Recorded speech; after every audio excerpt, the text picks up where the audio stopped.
to the next topic.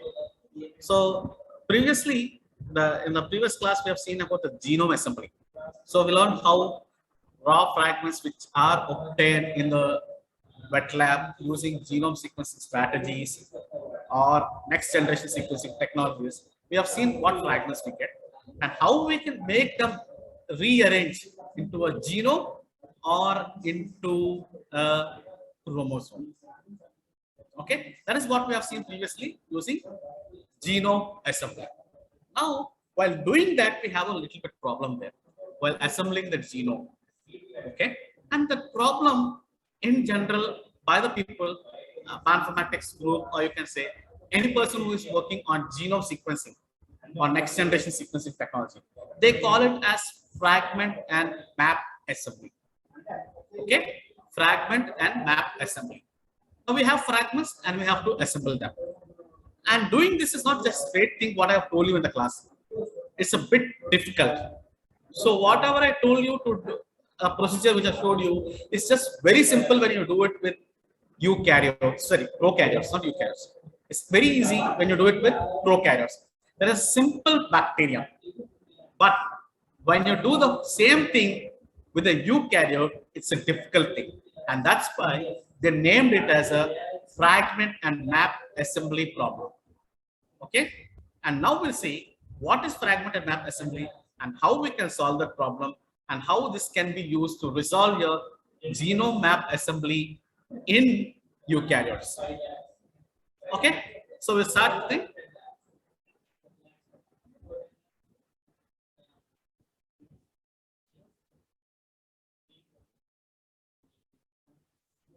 Okay, so fragment and map assembly problem. So this is our topic for today. So as usually the contents are introduction, object of the session or lecture, steps in fragment and map assembly problem, and summary. Okay.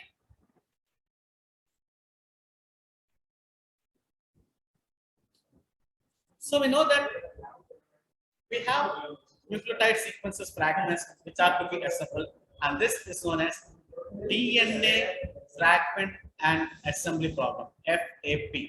The deoxyribonucleic acid fragment assembly. It is just nothing but reconstructing a DNA chain from a set of fragments taken randomly. Okay, so whatever we do is we have a set of fragments which is generated randomly in genome sequencing strategies or using next generation sequencing technologies. We generate set of fragments randomly.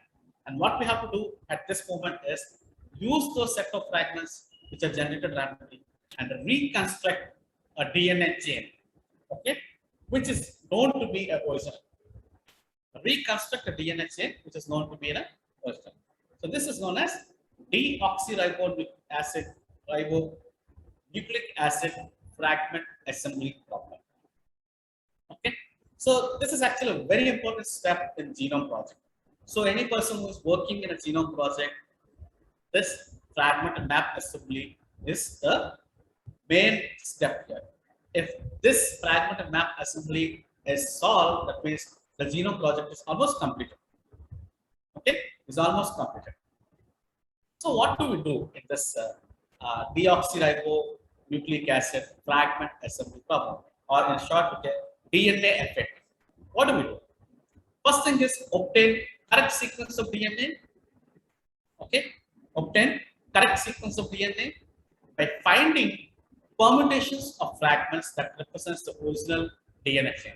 What do you mean by permutations? Have you heard about permutations and combinations? Anyone? I think some of you are from 10+2, so you might have heard about this. Permutations and combinations.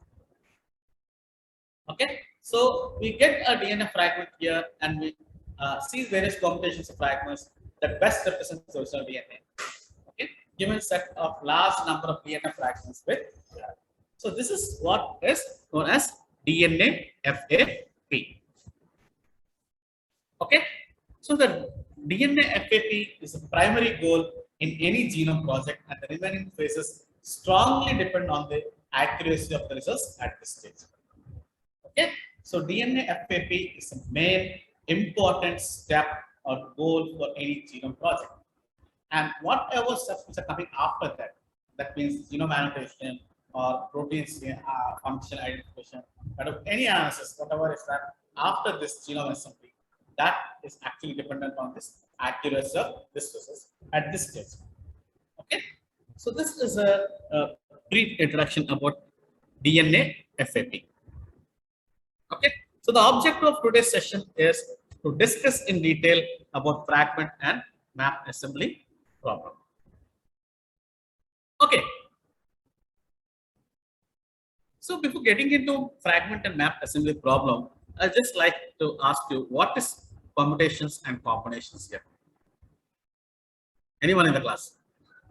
What is permutation or combination?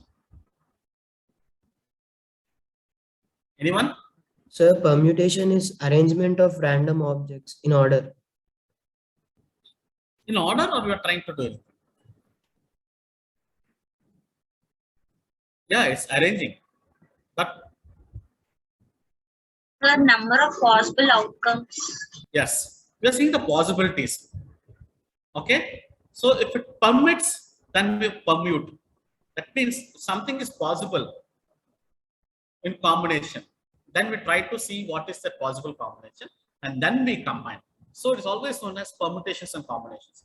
We see all the chances of two objects coming together, and then those two objects coming together should have a meaning. That is the meaning of permutation. So if two objects are coming, they should come. So if there is a sequence of number 1, 2, 3, 4, 5 till 10, now what is the permutation that they are random or they're in order? What is the chance there? Anyone? Sir, once can you repeat? Random, sir. Okay, so I'm giving you numbers 1, 2, 3 to 10, but I'm not saying that they're in order. Okay, now imagine you have to keep all these 10 numbers in an order. And what do you do then? I go Sir, with we ascending separate them order. first. Yes? We separate. Okay, they're already separated. I gave you all 10 as separate numbers. Sir, we take the numbers according to ascending order, sir. Okay. In case of So, current. yeah. So as you have knowledge, now you're saying ascending order and descending order. If you don't have knowledge, what you'll do?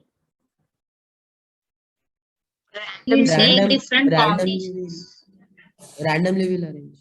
Yes, random you take first any two objects, see what is that. Okay, then try to arrange them.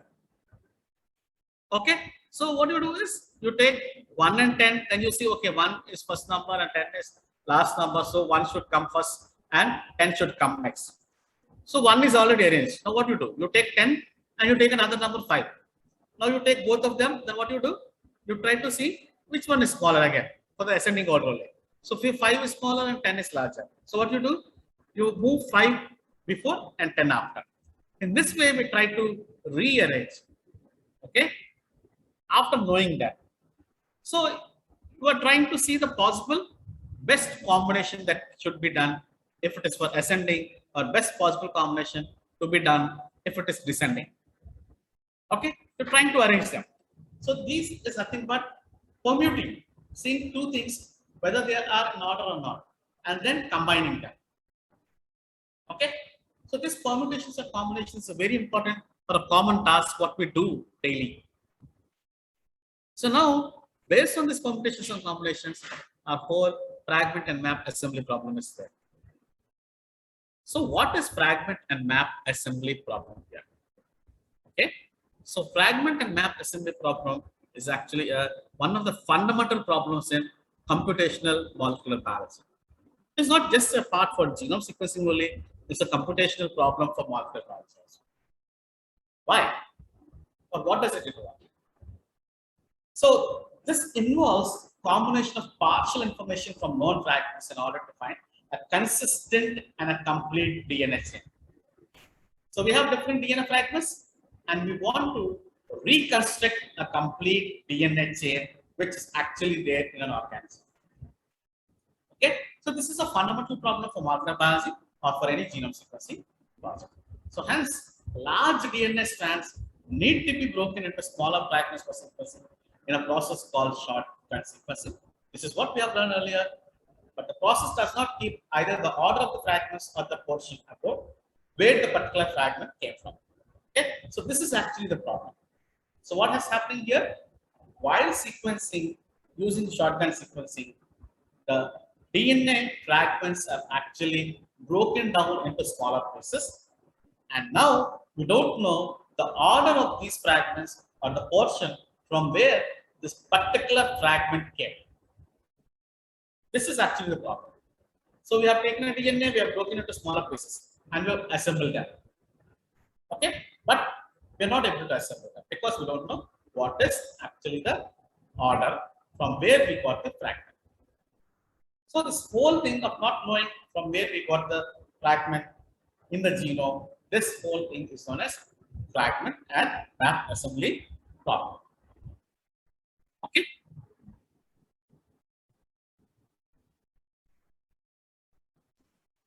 Sir, Yeah.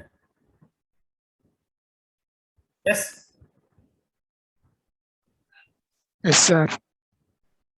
Yeah. Tell me. No, sir, I am saying I understood, sir. Okay. So with this problem, how we'll solve the problem? So the problem is you're not able to understand what fragments we got from what genome order. Okay. So when we don't know what is that, we should have a way to solve this problem. Now, what is the way to solve this problem? So the way to solve this problem is this fragment and mass assembly would be reassembled in right order using overlapping portions as landmarks. So this is what was done while moving on from shotgun to hierarchy. Okay, and this method was followed to get the genome order. Clear? Now, how it was done? So fragment and map assembly consists of the following steps. First step is finding the overlap. Second step is getting the layout. Third step is finding the consensus. Okay, what do you do in overlap? First step, finding the potentially overlapping portions of fragments. So we have a group or a pool of fragments which we got generated by shotgun genome sequencing. Then what we do is in those pool of fragments, we try to identify the overlapping fragments of them. Okay, overlapping fragments. So once we identify the overlapping fragments, then what we do is we try to prepare a layout. Okay, a layout. So how do you prepare a layout? So find the order of the fragments based on the similarity scores. Find the order of the fragments based on the similarity. So overlap and layout will actually give you how the genome looks or how a chromosome looks. So once you get a layout, we try to get the consensus. That is, we try to derive the sequence from the layout and then we get it. So if you can see the pictorial representation of this fragment and map assembly of how overlap is done, how layout is done, and how the consensus is derived, you'll understand that. Okay, so carefully let's check it here. So the first step here is we have a pool of read or sequences. You can see here 1, 2, 3, 4, 5, 6, and 7 sequences. Then you can see here 1, 2, 3, 4 sequences are in one direction. Okay, 5, 6, 7 are in the opposite direction. So are you able to see the difference here? Yes or no? Yes, sir. Okay, so the first thing is you have to identify this. We have a pool of read sequences. They can be fragments which are in both the directions. Okay, now the second step is, what is that? Finding the overlapping regions. So you can see here, we have identified the overlapping regions. So sequence 1 is overlapping with sequence 7. But you can see here, they are in opposite direction, isn't it? Okay, sequence 3 and 2 are overlapping. We have identified overlapping region here. Sequence 4 and 5 are overlapping. Sequence 4 and 6 are overlapping. 3 and 6 are overlapping. Okay, 7 and 2 are overlapping. At the same time, you can see here, So as the 7 and 7 are overlapping, now it is continuing. Okay, 3, 2, you can see they are overlapping. So 4 and 5 and 4 and 6. So as they're in opposite direction, see in the next one, layout ordering the fragments. So what did we do? We made a layout. So if you see the layout, we're trying to combine all the pieces of information. We have prepared a layout. See here, 1 is actually joining with 7. And at the same time, and 7 is joining with 2.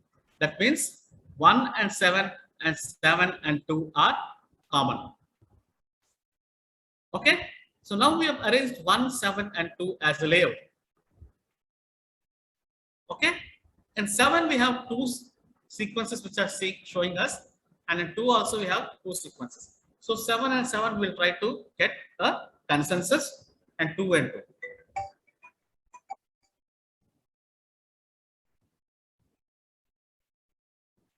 Okay, so now check here.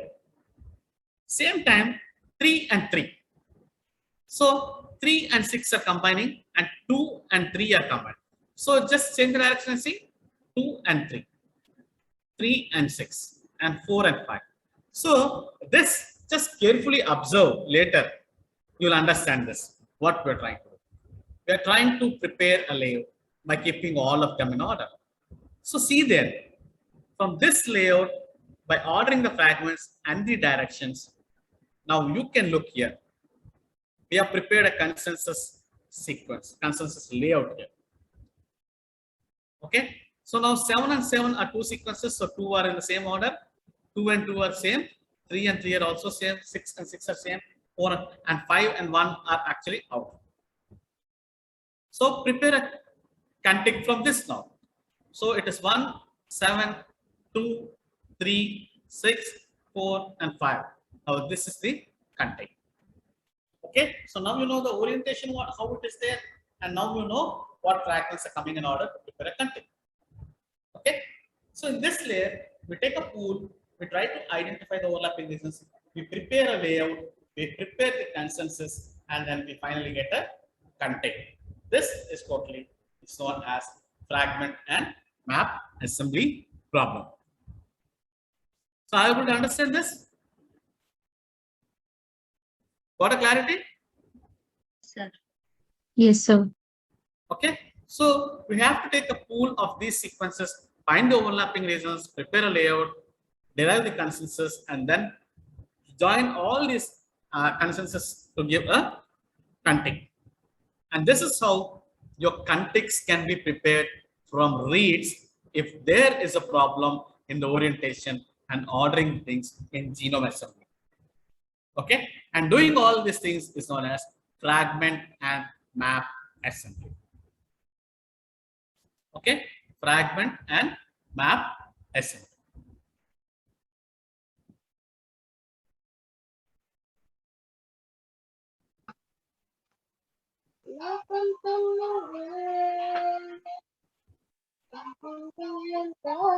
So you understood?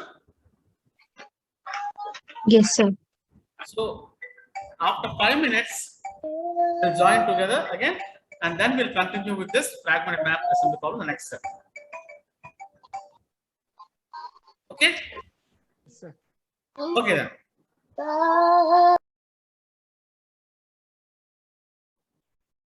Okay. Welcome back. So all of you are ready there? Yes, sir. Yes, sir. Okay. So we have seen now how from a pool of sequences we try to prepare a contig by finding the overlapping regions, by preparing a layout and getting a consensus from them. Okay. So finding the overlapping portions of the fragments. So how would it stand? So the overlapping problem consists of finding the best match between the suffix of one read and the prefix of another one. Okay, so two sequences which are there. One is known as suffix. You know what is that, and second one is known as a prefix. So what is suffix and what is prefix? I think you people knew. I need to tell you. Can anyone Yes, tell? Sir, the words added before the word are prefixes and after the Okay. word are suffixes. Yes. So the one sequence which is now, if we have two reads, so the fragments which are there are known as reads. Okay.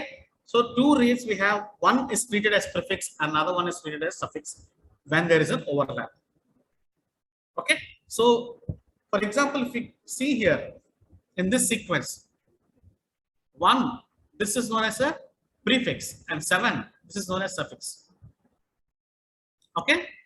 And coming for this set, 7 is known as prefix and 2 is known as suffix. Like that, it tries to identify what is the suffix and what is the prefix and what is the best match between suffix and the prefix. Okay. After doing this, what we do is a common practice is to filter out the pairs of fragments that do not share a significantly long common substrate. So we have seen previously that we have a pool of sequences, but I've given you only to make you understand that these are the pool of sequences and we are trying to prepare a map for all of them. Okay, but there is a chance that sometimes there will be no fragment that can actually overlap with any other fragment. That means there will be some few fragments which do not share commonality or significantly a common substrate. Okay, that will be removed, filtered out, that will be removed. So once that is prepared, removed, then we have all the things which are, so you can see the first step is we have a pool of sequences. The second step is we have finded the overlapping reasons. We identified the prefix and we have identified the suffixes. Once we have done, we have removed all the unwanted. Okay. So if anything is there which is left out singly, which is not pairing with any of the fragments, those are removed, and that is which is done here.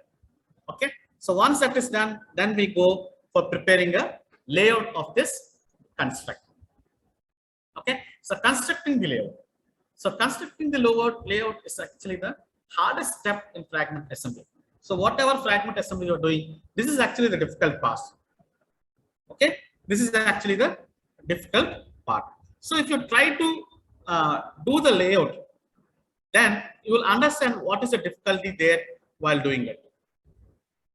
So the difficulty is encountered when deciding whether two fragments really overlap. So by chance, any two can overlap.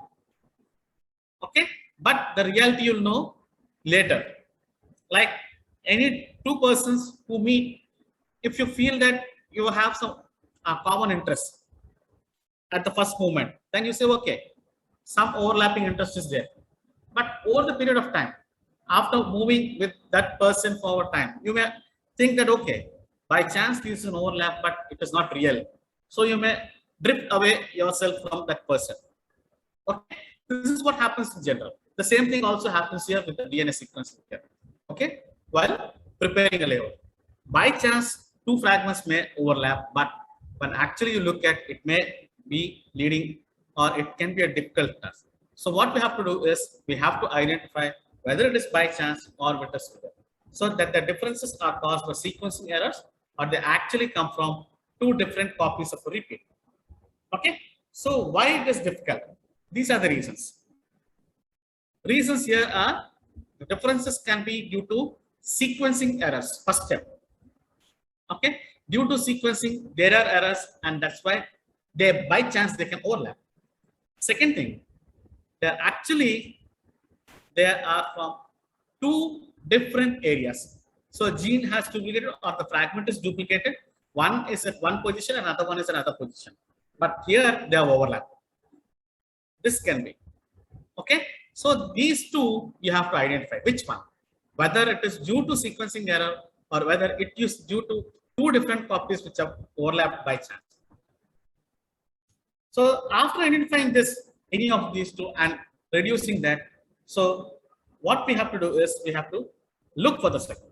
So repeat fragments represents a major challenge for the whole genome shotgun sequencing and make out the layered problem very difficult. So I said in prokaryotes, fragment and map assembly is as simple as we have seen in genome assembly. But when it comes to eukaryotes, it's very difficult because repetitive elements are there more. So the repetitive elements, whatever they are, they're actually giving you a problem here while preparing a layout. So this is actually the problem what we face during genome assembly in eukaryotes. Okay. So what we do here? So once we get that order, the final consensus step of fragment assembly amounts to correcting the errors in the sequence of the race. So what we do is we try to correct the errors. So while identifying the two things, or I showed you only two sequences here, but actually there can be a number of sequences. So 7 is there. Maybe 10 copies can be here while it's identified a consensus. 7 copies can be here. 5 fragments can be here.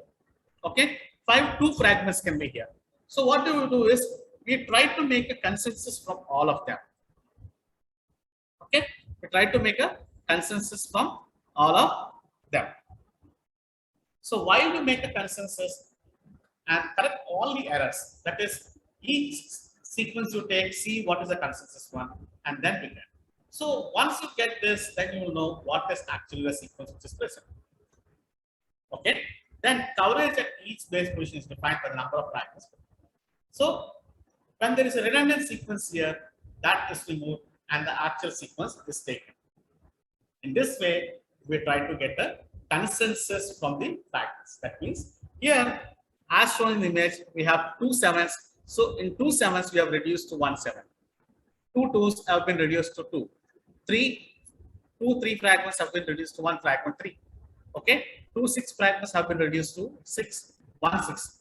Okay, and 4 fragments have been reduced to 1 4 fragment. So that is reducing the errors. So we have done that now. We have removed the redundancy. That means we have removed all other sequences which are there, second copies, a third copy, a fourth copy, and we have only got one sequence by correcting the errors by looking at all the sequences. And thus we get the order. Okay. So once we get this, we have a consensus sequence ready. Then this whole consensus sequence is computed and the number of bases are read from the fragments over DNS line. And now we prepare a DNA line. So we get a content.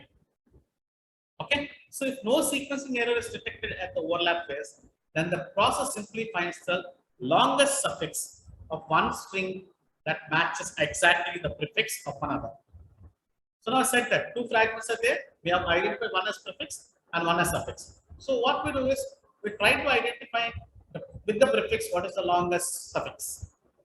Now once this is done, that means you're trying to match all the fragments in the sequence. Okay, so this will actually make reads into context and context into super context. This is how your small fragments can be. Now, the problem here is, however, when sequencing errors exist, the process searches for the best match, but a small percentage of errors still remain. That means, even after going through all this process also, there can be a chance that 1 to 3% errors can still exist during fragment map assembly problem. Okay, during fragment map assembly problem. So the only information available during the assembly process is sequence of bases, order of the fragments, okay, fragment similarity and overlap. This is the only information what we have. What are they? Sequence of bases, order of the fragments, similarity between the fragments and the overlapping areas. This is all the information what we have after completing the fragment analysis. From this, we try to derive the layout. Okay, that is what we have seen, the final content. So once that layout is, that is, once the fragments have been ordered, the final consensus generated. Okay, so this means that a multiple align is computed to obtain a consensus sequence that will be used as final genomic sequence. So once whatever the content is there, what you've seen the last one, that will be taken as the final genomic sequence. Assume that to be different genomic sequence. Okay, and this is how we try to get a sequence. Now the coverage is then computed as a number of bases read from fragments overlap of data. So I said that there are several fragments which are there. So 7, there are 2 copies. So for each nucleotide there, what you do is this nucleotide is correct. So how many percentage? 10%, so 100%. If 2 fragments, the same nucleotide is there, it is 100. If only 1 fragment, the nucleotide is there, then 50%. Okay, that is how we try to compute the coverage of the bases in each fragment. Once you get this, you'll know where are the gaps in them. Okay, and we try to cover the gaps. So that's the higher the coverage and the smaller the number of gaps, the better are the results. So what we do is we try to see whether there are any gaps. Whatever I showed you in image, I showed that it's a perfect image percent, but there are chances that there can be a gap. So the best genome assembly is that which is having better coverage, higher coverage, and smaller gaps. Okay, higher coverage and smaller gaps, and this is what we try to do. Okay, so once all the overlapping HSM fragments are defined with a threshold, then it is. So this is how the whole consensus fragment is generated from the small fragments of DNA. Okay, this whole thing is known as fragment and map assembly. So is it clear here? All? Yes, sir. Yes, sir. The same thing what I showed you in the image, I've given you the explanation for that in the slides from there. Okay, is it clear? Each and every Yes, sir. person. Any doubts here? Because this topic and the previous genome assembly are linked together.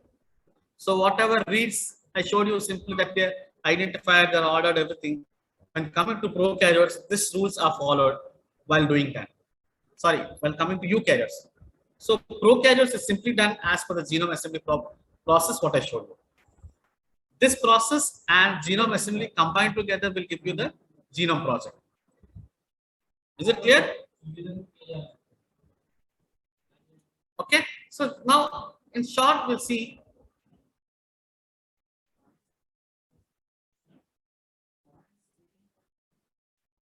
what did we learn here. So fragment and map assembly is actually consists of 3 steps. What we have to do is identifying the overlapping portions of fragments, generating the layout based on the similarity scores and order of the fragments, and deriving the sequence from the layout, that is consensus. These are the 3 steps which are used to solve the fragment and map assembly. Okay, is it clear? Yes, sir. Okay, so now till now what we have learned is in this whole unit is first thing is we have learned what is genome. Second step what we have learned is how to map the genome.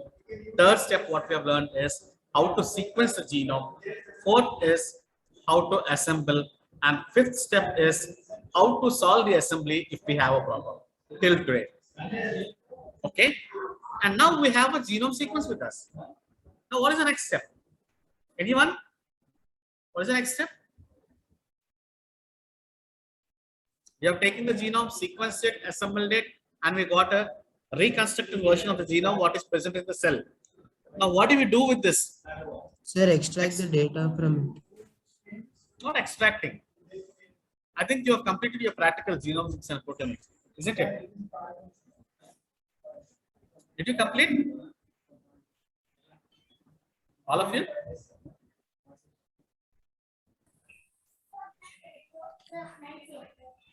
Yes or no? I think if people have completed genomics practical, genomics and proteomics.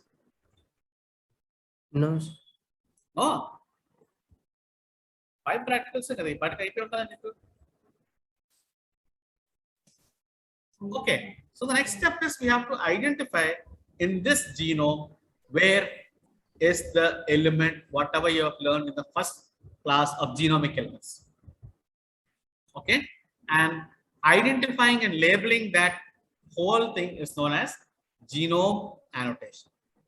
Okay, so now we'll see what is the final fragment from this fragment and map assembly, and then we learn how we can label them using the process which is known as genome annotation.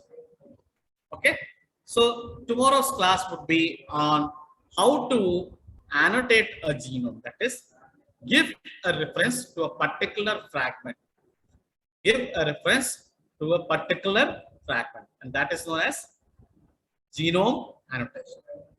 Okay, so you take a sequence, you try to explain what is that fragment. So that is what you mean by annotation, isn't it? So what is annotation? Explaining a particular situation. Here, particular situation is nothing but a particular fragment. What is that fragment?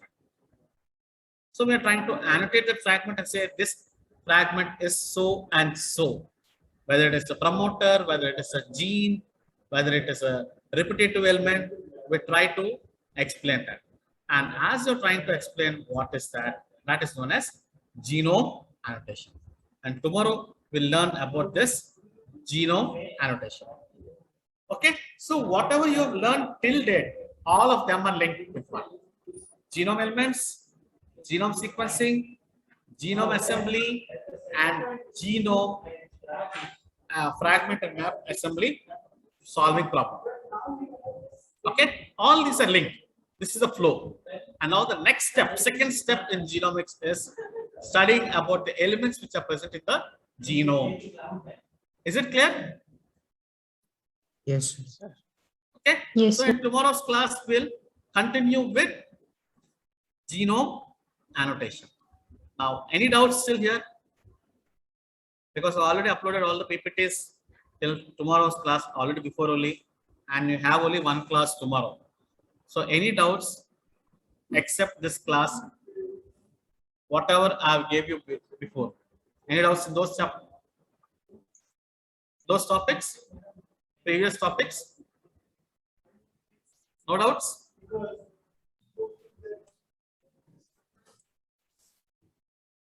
Sir, some topics you have to go through again, sir. So Yeah, do it. You have only one day for exam. Tomorrow you have, and Yes. Monday you have. From Monday you have exams. Okay, and even you don't have time to revise also at this moment. If you want any doubts, tell me. We'll take another session before that exam. Okay,